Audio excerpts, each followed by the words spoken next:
I'm here with Jennifer Williams-Baffoe. Jennifer, could you tell me please a little bit about your course? Okay, so I work with ArtsCom and I also work with e-learning support at UAL. So on ArtsCom, I have several courses that I teach. I teach fashion marketing, I teach fashion manufacturing, I teach starting your own fashion label, and I teach how to start your own pop-up shop.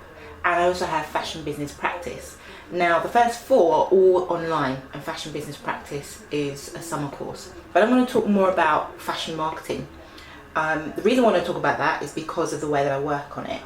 It's an 8-week course, and what it does is it takes students through 1.5 hours, say, of discussion, debate, quizzes, questions and answer sessions, videos, and we work online.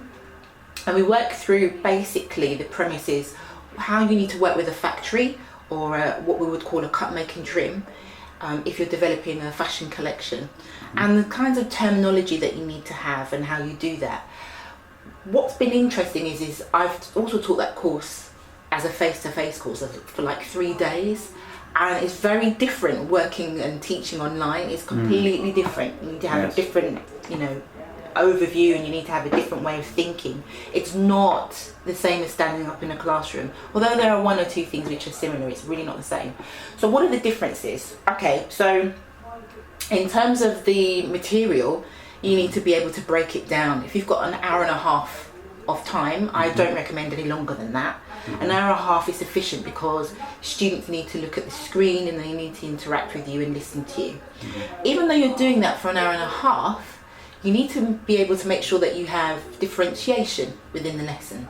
So for example, it may be a cutaway to a news article that you might discuss with students, or it may be that you have a cutaway to a video that you have with students. How I work, I use a platform called Blackboard Collaborate, which is part of the University of the Art London's, I would say, our virtual learning environment. There are many others that one can use. To put it into context, if we want to understand what it's a little bit like having a Skype conversation, but a little bit more, a little bit more technical than that. So what are the features that this particular app or service has? So Blackboard Collaborate, you can, for example, I usually have about 12 to 20 students in a classroom. And features on there are things like a chat room, a chat room where we can chat with students. They have a main screen where we would upload perhaps say normally a PowerPoint presentation of about 40 to 45 slides, which for me, those 40 to 45 slides need to be quite visual. Yes. I think it's very important that you make things visual. Yes, you can have some text, but I usually use text if we're going to have a debate, for example, that will pose some questions and then get students to have a discussion. Moving on to the discussion part of things, we take into consideration on one side we have a chat box, chat room. When I first started teaching online, it was rather awkward. For example, you do have a camera, so again it's very much like Skype. But when I first started, I started teaching on a platform called Wimber with London College of Fashion. It was quite clunky, quite awkward to get around, but I got the hang of it. I really liked it. I really enjoyed teaching in that way. I guess I like the idea of students tapping in internationally, being able to reach a wider audience. And I guess I really like the fact, the ease of what one does online. We also have on the online platform, you have a section where students can actually put their hands up. They can do rhetorical responses like yes or no. It's just a very interesting way of working, and it does take some time to get used to. But I think for me, the reason why I like it, as I've said, is because I can reach a wider audience. It's bite-sized teaching, but I don't think it takes away from teaching in a classroom if you're doing if you're doing a longer class. I think still all the elements of learning are there, but you're just doing it in a different way. Yeah. Excellent. And how did that compare then with actually teaching in the classroom?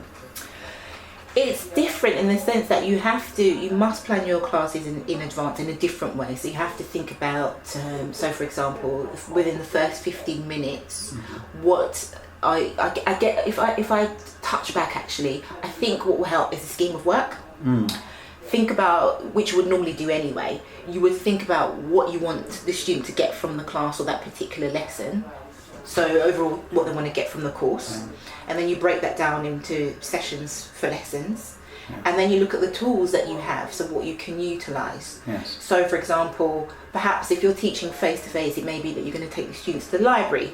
Yeah. You might do that. For me, how it differs this way, it may be that I take them to our e-learning library. So I may have pulled down in advance some books that I want to use, and then I can sort of share them. So the windows will be open.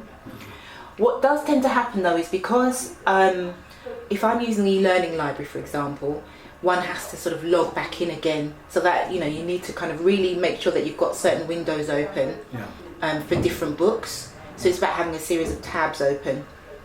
If one could if I could illustrate it that way. Yes. Other things that are different, teaching face to face, of course, you don't always see your students, and that's something that I think is important that you need to take into consideration. If you're first starting out, it can be a little bit odd.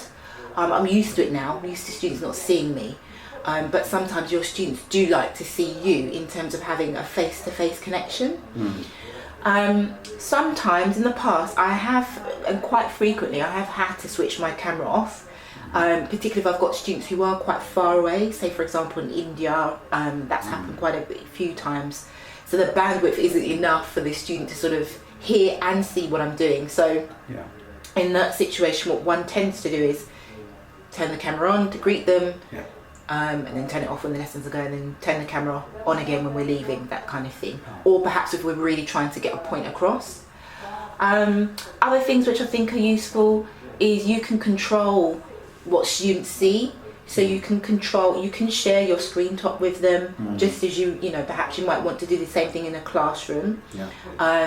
You can signpost students to websites if you want to, podcasts. It's a very comfortable way of working for me. I really do enjoy it.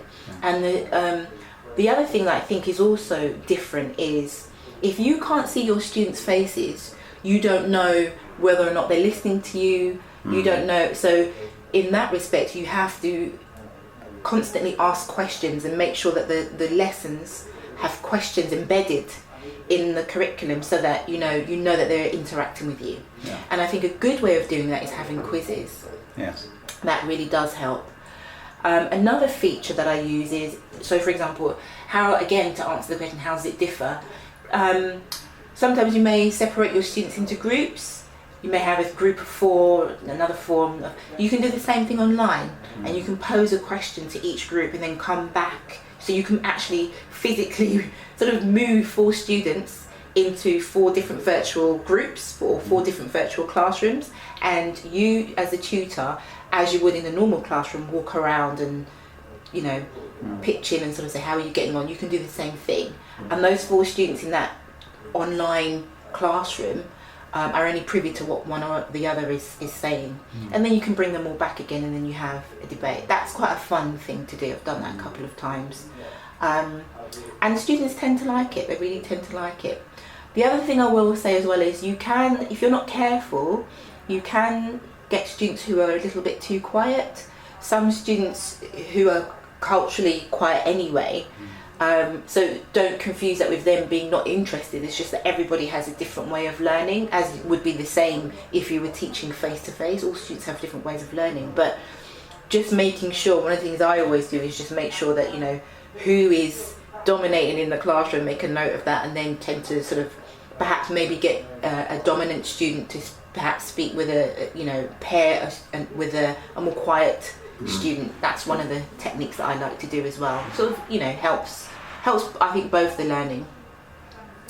The other thing that's good as well is that it's linked in, Blackboard Collaborate is linked in with Workflow by Mahara.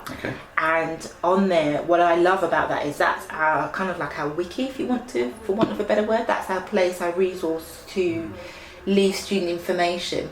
So everything that the student learns in one lesson, for example, if there are videos they've watched in that lesson, if there's a website that they've seen, or a news article, or a tweet, everything goes on a particular page on workflow under lesson 1, for example, if we're doing that. And also the slides or any documentation, a PDF. I always recommend a PDF, not the actual PowerPoint slide. A PDF, so the students can't copy it, goes onto the workflow area. Also within the workflow area, there's a section for students to have discussion again and debate. So I always try to pose a question for the student to think about. It may be around a topic we discussed that day. For example, yesterday I was teaching, and the topic yesterday was about quality.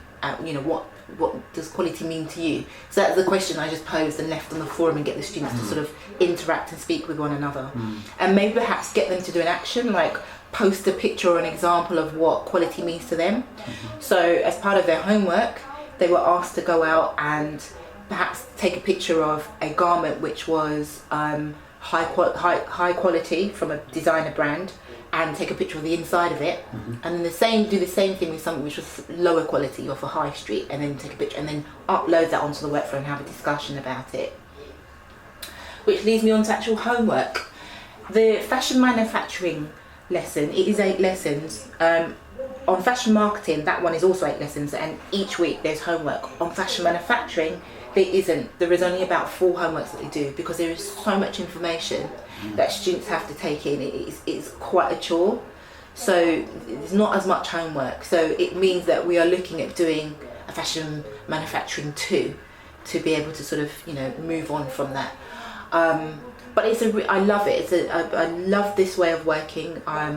I never thought that I would be working that particular way, and it's kind of led me into the kind of role that I'm doing now. The other side of my work, I work as a technology enhanced learning coordinator. It's taken me ages now. I've been in the role for 6 months, and I can now say a lot. Try saying that after saying my whole name as well. It is a mouthful. But technology enhanced learning, what does that mean? What it means is I have to sort of look at the pedagogical side of learning and teaching in a digital way, and also looking at how do we marry that with what's going on at Central St Martin's. So it's looking at the different virtual learning environments that we have here at Central St Martin's. So that is myblog.arts, Moodle, Workflow, OAT, online assessment tool, Turnitin, and Process Arts, and looking at how staff are or may not be using some of those sites in their teaching practice, and sort of giving, well, not sort of, but actually giving staff support. Yeah. The virtual learning environment is also part of that, but I feel that some members of staff are not quite ready for that yet here. Sure. Although we do have examples where it is being utilised. For example, we have the MA Culture and Enterprise, or MACE. And that's a blended learning course between London and Hong Kong. The students are learning about culture and enterprise, and they're doing that within an online environment, and some blended learning with staff go over to Hong Kong, or they have one-on-one sessions here in London as well. Yes, we've actually spoken with Tim. Yes, he actually you have described that. Yeah, in detail. so I won't go into it because obviously you've done that with Tim, but that's one example, and I'm really excited, that is being utilised here at Central St Martin's, because it can open up a wealth of opportunities. For example, it may be that we want to collaborate with another university, or we want to collaborate with another company or individual. It opens up a lot of capabilities. So my role, I guess, as well, is to sort of show staff and advise staff on how we can implement some of the tools that we have. It's a very interesting role, because I'm going to be very honest, at the moment, not everybody's on board. We do have some resistance. Some people sort of think, well, why do I have to do it? And I think to answer that question would be that it's going to make, one, it can be useful in making life a lot easier in terms of saving you time for certain things. 2, different way of working. I feel myself as a tutor, it's part of my performance development to sort of learn new things, new skills, and 3, it's just a new way of working, being fresh all the time. I couldn't teach my manufacturing class, for example. Yes, it is 8 weeks and we have a curriculum and it's got a schedule and what have you, but I'm always having to find new articles or new examples to keep the information fresh, and also to keep my mind fresh as well, and to challenge myself in my teaching practice so that what I'm teaching doesn't get stale. So if I can use it as an example to sort of support staff and show them, have you thought of this? Then I think that helps as well. Yeah, yeah. Excellent. Just coming back to the ArtsCom courses, which I think are an absolutely fantastic sort of example of this type of, if we're looking at pure online courses, as it were, they are fairly short, or the pure online ones are, they're 8 weeks, as you were saying, and it's a great opportunity for the university actually also to test things, to actually experiment, and to get instant feedback from the students, and almost it's co-collaboration, isn't it? Almost, I mean, because actually you're working online in that space, and students are uploading content, you're uploading content, and then that can feed into new courses as well. And obviously, a lot of those students end up coming on to longer courses, on physical courses, face-to-face courses, as well as other online courses. If you're coming back to that, looking at what you're doing at the moment, and obviously you've been working there for quite a while, actually developing and tweaking things.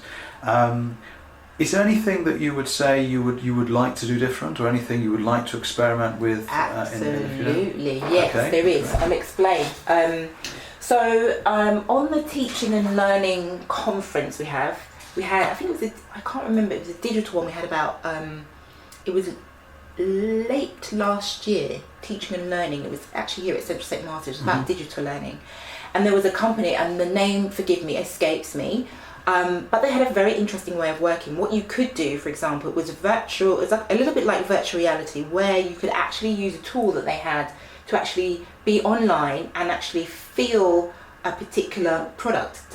Are you with me, John? Nice. I will find the information for you and send it to you so you can see. Okay. And I had wanted to engage. I wasn't in this particular post, and I wanted to engage with this company because I thought, wow, we have something here. It could be, for example, we use that particular tool to perhaps maybe, I don't know, sew something online, by hand. I don't know. I'd need to look a little bit more at the technology. It sounds strange, but I thought there was potential to do that, and that is something that I'd like to explore. The reason why is because a senior member of staff and I had a conversation, and he wasn't convinced that e-learning was a direction that we, really should be going in, because we're an art college. And I beg to differ. I challenge that. I think that blended learning has its place to do that, and with new tools that are coming out every day, I think there is a place for us to do that. Microsoft have just produced some amazing things, which I'm keen to explore, and I will be doing so with the 4D team, around virtual reality. So that's something that I would like to embed and include, and I am actually, it's not I like to, I'm going to, within some of my courses. I'm going to see how can I, do that, how can I, and I just think it's a really exciting thing to do. And I think once you get your head around that and start experimenting, it makes teaching and learning fun. So those are those are two areas that I'm going to sort of look at, and I'll make sure I share it with you so it puts what I'm saying into context. Fascinating. Thanks. That's really interesting. I'd love to know the name of the company. I'll find it for you, because I need to go back to them and just say, look, I am here, let's have a chat. Great. Thank you. Excellent. Any other thoughts or reflections you have on Yeah, I mean, I really like the e-learning environment. People that I've sort of worked with are sort of a bit shocked, because my background is actually fashion, marketing and project management.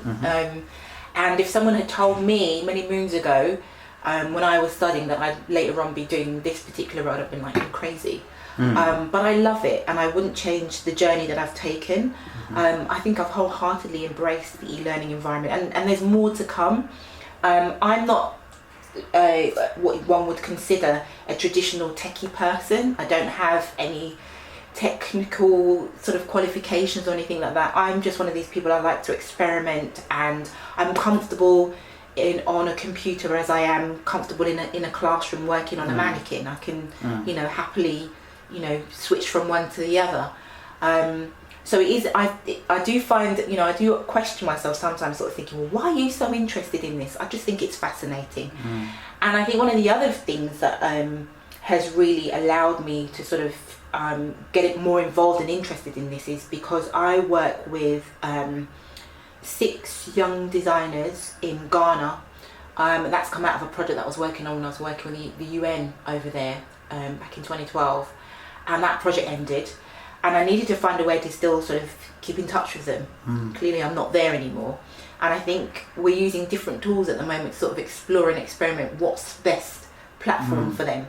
Now, I'm not using I hasten to say, I'm not using the university's tools because it's not university work, but it has, being able to use the university tools has allowed me to sort of go out and do research and look at other things that are, you know, free for me to use. Skype, for example, FaceTime, WhatsApp, Instagram, and, you know, sort of being able to sort of share information, you know, with these students who wouldn't really be privy to some of the things that we're doing here, and I'm not privy to some of the things that they're doing over in Ghana as well. So that's a quite nice little project that I'm working on.